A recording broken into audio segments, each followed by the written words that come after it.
Hello दोस्तों, good morning. आज मैं आप लोगों के लिए लेकर के आया हूँ बहुत ही सुंदर सा वीडियो। इसलिए इस वीडियो के अंत तक बने रहिएगा और बहुत ही इम्पोर्टेंट टॉपिक आज पढ़ाने जा रहा हूँ, जिसका नाम है क्षेत्रमिति और अंग्रेजी में इसे मेंसुरेशन कहा जाता है। तो इसका फर्स्ट पार्ट आज हम शुरू करेंगे, तो बने रहिएगा इस वीडियो के अंत तक। और अभी तक हमारे यूट्यूब चैनल को सब्सक्राइब नहीं किए हैं तो निश्चित रूप से सब्सक्राइब कर लें और अधिक से अधिक लाइक और शेयर ज़रूर करें। और यह वीडियो अच्छा लगे तो कमेंट ज़रूर करें, ताकि आप लोगों के लिए एक से बढ़कर एक वीडियो अपलोड कर सकूं। तो पहला टॉपिक है आज मेंसुरेशन का, वो है क्या है, आयत है। आयत को इंग्लिश में रेक्टेंगल कहा जाता है। तो सबसे पहले हम लोग समझेंगे कि आयत होता क्या है। तो आयत यानी चार भुजाओं से घिरी हुई आकृति, चार भुजाओं से घिरी हुई आकृति जिसके आमने सामने की भुजाएं समान हो अर्थात बराबर हो तथा प्रत्येक कोण 90 डिग्री हो, तो वह आयत कहलाता है। जैसे देखिए, एक फिगर आपको हम बता रहे हैं, इस फिगर से आप लोगों को अंदाजा हो जाएगा। जैसे ABCD एक आकृति है, ABCD एक आकृति है जिसमें क्या है, आमने सामने की भुजा, यानी इसके सामने है ये भुजा और फिर इसके सामने है ये भुजा, आपस में क्या है, बराबर है। और प्रत्येक कोण क्या होता है, 90 डिग्री हो, यानी सभी कोण क्या कितना हो, 90 डिग्री हो, यानी कोई भी कोण 90 डिग्री से न कम हो न ज़्यादा हो। देखिए, चार भुजाओं से घिरी आकृति ये भी हो सकता है, लेकिन यहाँ देखिए प्रत्येक कोण 90 डिग्री नहीं होगा, ये कोण सब जो है वो 90 डिग्री नहीं होगा। तो ध्यान रखना है कि आयत उसको कहेंगे जो चार भुजाओं से घिरी हुई आकृति, चार भुजाओं से घिरी हुई आकृति जिसके आमने सामने की भुजाएं समान हो तथा प्रत्येक कोण 90 डिग्री हो, तो वह क्या कहलाता है, आयत कहलाता है। तो ध्यान रखना है, आमने सामने की भुजा बराबर हो, यानी लंबाई लंबाई के बराबर हो, चौड़ाई चौड़ाई के बराबर हो। अब इसमें दो तीन चीज ध्यान रखना है हमको। जो बड़ी भुजाएं जो होता है ना, वो हो जाता है लंबाई, इसको क्या कहा जाता है, लंबाई कहा जाता है। लंबाई को अंग्रेजी में लेंथ कहते हैं, इसलिए इसको हम क्या लिखते हैं, एल लिखते हैं। और छोटी जो भुजाएं होती है उसको कहते हैं चौड़ाई, इसको क्या कहते हैं, चौड़ाई कहते हैं। तो इसको क्या लिखा जाता है, ब्रेथ, यानी हम बी लिखते हैं। और कोना से कोना को मिलाने वाले जो भुजाएं होता है, इसको अगर इससे हम मिला रहे हैं या इसको इससे मिला रहे हैं तो इसको कहा जाता है विकर्ण, और विकर्ण को अंग्रेजी में डायगोनल कहा जाता है, इसलिए इसको हम क्या लिखते हैं, डी लिखते हैं। अब इससे आप लोग समझ चुके होंगे कि आयत किसे कहेंगे। अगर कोई पूछेगा आपसे कि आयत क्या होता है, आयत किसे कहते हैं, तो चार भुजाओं से घिरी हुई आकृति जिसके आमने सामने की भुजाएं समान हो तथा प्रत्येक कोण 90 डिग्री हो, तो ये क्या कहलाता है, आयत कहलाता है। अब यहाँ कोण किसके बराबर होगा, तो लंबाई यानी AB जो होगा वह CD के बराबर होगा। और फिर देखिए चौड़ाई, ये जो है और ये चौड़ाई आपस में बराबर होगा, यानी AD जो होगा वह BC के बराबर होगा। ध्यान रखना है। और प्रत्येक कोण 90 डिग्री 90 डिग्री 90 डिग्री, यानी सभी कोण मिलाकर के 360, लेकिन प्रत्येक कोण कितना डिग्री होना चाहिए, 90 डिग्री होना चाहिए। अब इससे संबंधित कुछ फार्मूला आपको याद रखना होगा। सबसे पहला होता है आयत का क्षेत्रफल, आयत का क्षेत्रफल। तो इसका जो फार्मूला होगा वो फार्मूला होता है लंबाई गुने चौड़ाई। क्या ध्यान रखना है, लंबाई गुने चौड़ाई। उसके बाद होता है आयत की लंबाई, आयत की लंबाई। तो यहाँ देखिए ध्यान रखना है, जब लंबाई पूछेगा तो क्षेत्रफल के नीचे में चौड़ाई आया, और जब चौड़ाई पूछेगा तो क्षेत्रफल के नीचे में लंबाई आया। तो यहाँ क्या हो जाएगा, क्षेत्रफल बट्टा चौड़ाई, यहाँ हो जाएगा क्षेत्रफल बट्टा चौड़ाई। उसके बाद तीसरा है आयत की चौड़ाई, आयत की चौड़ाई। इसका जो फॉर्मूला होगा वो हो जाएगा क्षेत्रफल बट्टा लंबाई, क्षेत्रफल बट्टा ये हो जाएगा लंबाई। अब एक फॉर्मूला और आता है, वो है आयत का विकर्ण। वो फॉर्मूला आएगा आयत का विकर्ण, आयत का विकर्ण। तो ये फॉर्मूला होता है रूट अंडर लंबाई स्क्वायर और प्लस चौड़ाई स्क्वायर। अब फिर फॉर्मूला आएगा, जो फॉर्मूला महत्वपूर्ण होता है जिसका हम उपयोग करते हैं वो हम आप लोगों को लिखा है। उसके बाद होता है आयत की परिमिति। परिमिति या परिमाप बराबर होता है, परिमिति या परिमाप क्या होता है, बराबर होता है। ये फॉर्मूला होता है 2 इंटू लंबाई प्लस चौड़ाई, 2 इंटू लंबाई प्लस चौड़ाई। अब यहाँ ध्यान दीजिए कि फॉर्मूला को याद रखना होगा, तभी आप आयत से संबंधित क्वेश्चन को आसानी से सॉल्व कर सकेंगे। तो इसके लिए आपको सबसे पहले आयत का डिफिनेशन याद रखना है। चार भुजाओं से घिरी हुई आकृति जिसके आमने सामने की भुजाएं समान हो तथा प्रत्येक कोण 90 डिग्री हो तो वह क्या कहलाएगा, आयत कहलाएगा। अब यहाँ फॉर्मूला याद रखना है, आयत का क्षेत्रफल लंबाई गुने चौड़ाई, आयत की लंबाई क्षेत्रफल बट्टा चौड़ाई, आयत की चौड़ाई क्षेत्रफल बट्टा लंबाई, आयत का विकर्ण रूट अंडर लंबाई स्क्वायर प्लस चौड़ाई स्क्वायर, और आयत की परिमिति 2 इंटू लंबाई प्लस चौड़ाई। और एक चीज और ध्यान रखना है, परिमिति या परिमाप एक ही चीज होता है। तो अब हम चलते हैं फिर आगे। अब इसका दूसरा पार्ट आता है वो है वर्ग। वर्ग को अंग्रेजी में स्क्वायर कहा जाता है। तो ध्यान रखना है, वर्ग किसे कहेंगे, तो चार भुजाओं से घिरी हुई आकृति जिसके प्रत्येक भुजा आपस में बराबर हो। आयत में हम क्या पढ़े थे कि जिसके आमने सामने की भुजा आपस में बराबर हो, लेकिन वर्ग में क्या होता है, जिसके प्रत्येक भुजा आपस में क्या हो, बराबर हो तथा प्रत्येक कोण 90 डिग्री हो तो वह वर्ग कहलाता है। अब देखिए ध्यान रखना है कि प्रत्येक भुजा आपस में बराबर हो, यानी सभी का मान जो है वो आपस में क्या होना चाहिए, बराबर होना चाहिए, ए बी सी डी।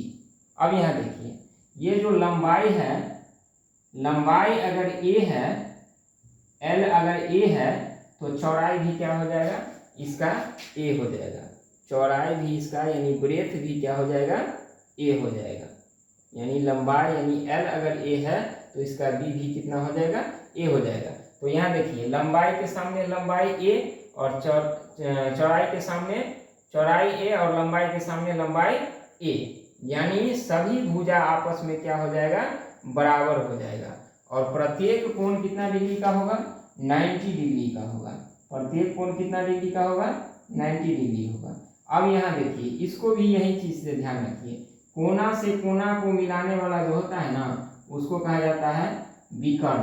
क्या कहा जाता है, विकर्ण। और इसको अंग्रेजी में क्या कहा जाता है, डायगोनल कहा जाता है। क्या कहा जाता है, डायगोनल। अब ध्यान दीजिए इससे भी संबंधित कुछ क्वेश्चन आप लोगों को फॉर्मूला के तौर पर याद रखना होगा।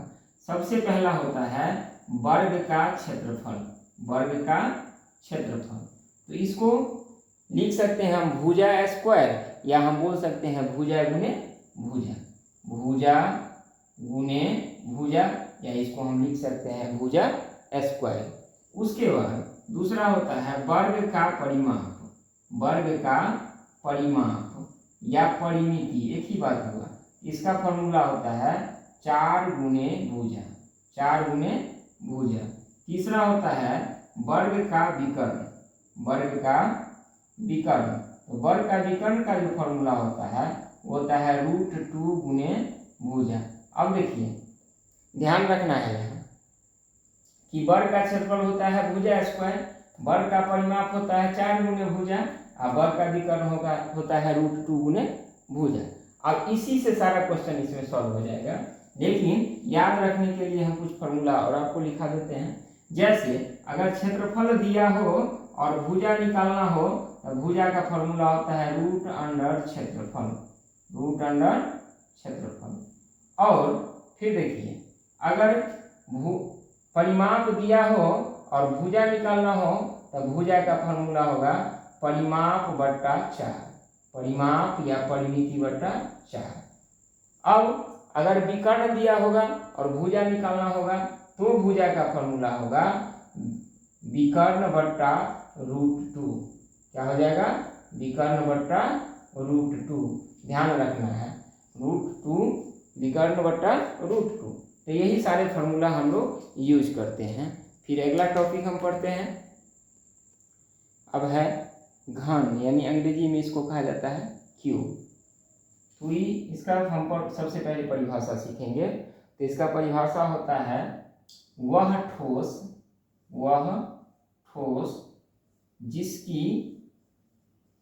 जिसकी लंबाई, उसके बाद चौड़ाई, उसके बाद मोटाई या ऊंचाई या मोटाई, इसी को कहा जाता है मोटाई भी, मोटाई आपस में समान हो, यानी बराबर हो, समान हो, आपस में समान हो, क्या कहलाता है? घन कहलाता है, घन कहलाता है। ध्यान रखिए, घन में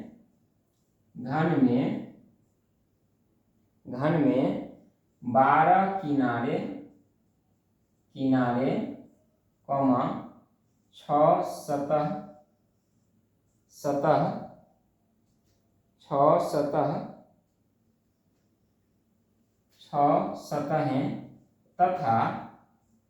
6 सतहें तथा 8 शीर्ष होते हैं, 8 शीर्ष होते हैं।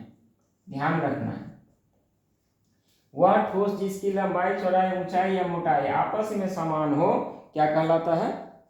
घन कहलाता है। और घन में 12 किनारे, 6 सतहें तथा 8 शीर्ष होते हैं। इस चीज को ध्यान रखना है, कभी कभी पूछ देता है ऑब्जेक्टिव में कि घन में कितने शीर्ष होते हैं, कितने किनारे होते हैं, कितने सतह होते हैं। तो इस चीज को ध्यान रखना है कि घन में 4 शीर्ष होते हैं, उसके बाद 8 शीर्ष होते हैं, 6 सतहें होते हैं और 12 किनारे होते हैं। अब इसका एक कुछ फार्मूला भी याद रखना होगा। वो फार्मूला है, सबसे पहला घन का आयतन, ये फार्मूला जो हो जाएगा वो होता है फार्मूला भुजा क्यू। क्या होता है? भुजा क्यू। दूसरा, घन का संपूर्ण सतह का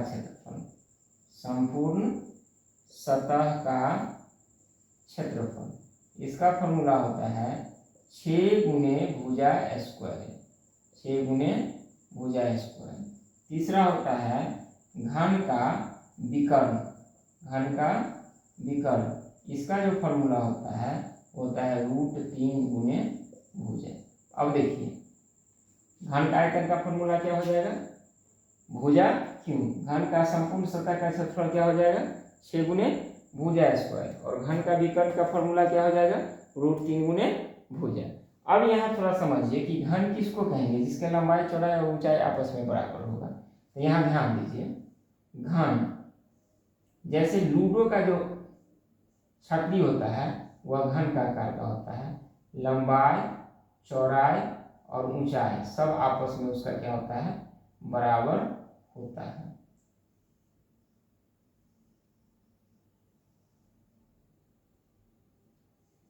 सब आपस में क्या हो जाएगा?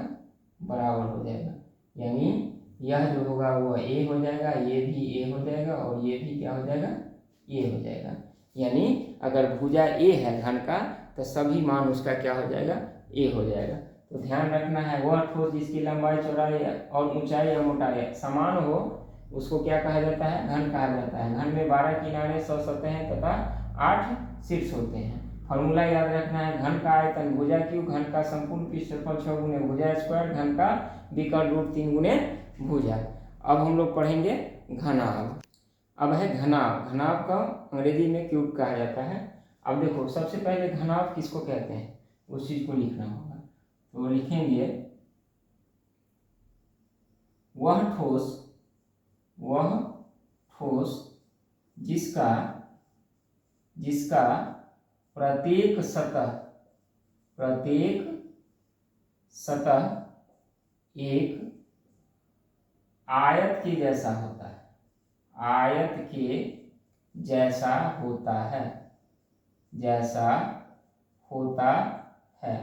कहता है वह ठोस जिसका प्रत्येक सतह एक आयत के जैसा होता है घनाभ कहलाता है। क्या कहलाता है? घनाभ कहलाता है। घनाभ कहलाता है।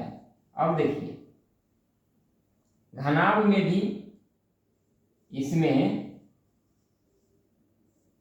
8 शीर्ष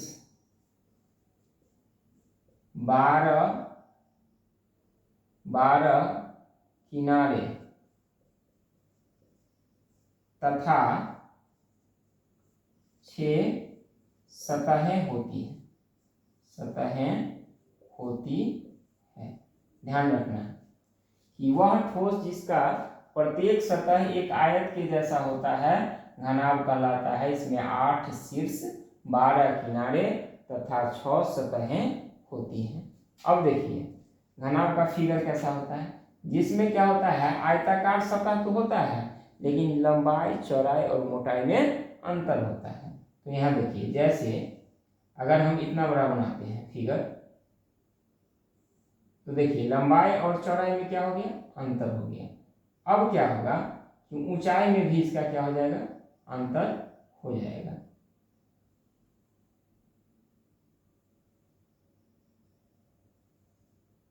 इसको इससे मिला दीजिए, इसको इससे मिला दीजिए, इसको इससे मिला दीजिए और इसको इससे मिला दीजिए। इसका क्या हो जाएगा लंबाई अलग हो जाएगा, चौड़ाई अलग हो जाएगा और ऊंचाई अलग हो जाएगा। तो इसका लंबाई चौड़ाई और ऊंचाई में अंतर होता है और प्रत्येक सतह क्या होता है वह आयताकार होता है। अब सबसे पहले इसका फॉर्मूला हम लोग सीखेंगे। सबसे पहला फॉर्मूला होता है घनाभ का आयतन। तो घनाभ का जो आयतन का फॉर्मूला होता है वो होता है लंबाई गुने चौड़ाई गुने ऊंचाई। अब देखिए दूसरा घनाभ का संपूर्ण पृष्ठ क्षेत्रफल।